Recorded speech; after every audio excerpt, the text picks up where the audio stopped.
The question on the table for today is, how can the church in Corinth and our churches be expected to live in holiness in the midst of an intensely corrupt culture? Well, Paul shows us two specific patterns of that very calling being lived out. But then he speaks of the church's sovereign possessor. Don't ever pass by small words. Paul specifically says that the church in Corinth is the church of God. As he's going to remind them of their calling to be saints, their calling to holiness as a church, he's also going to first tell them that their calling to holiness is possible because it is the church of God.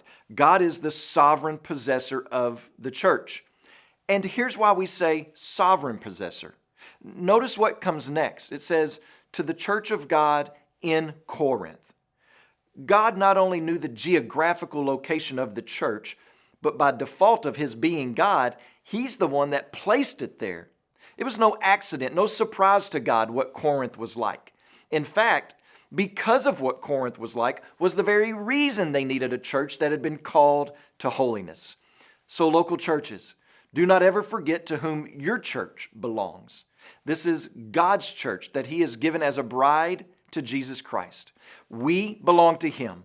And when he gives us what the world calls weak, despised, ignorant, and the foolish, and tells us to be holy, then you had better believe, no matter the surrounding context, that the task is accomplishable. The call to holiness is possible because of who possesses us. But not only that, it is accomplishable because of our spiritual position. But for more on that, you have to come back tomorrow.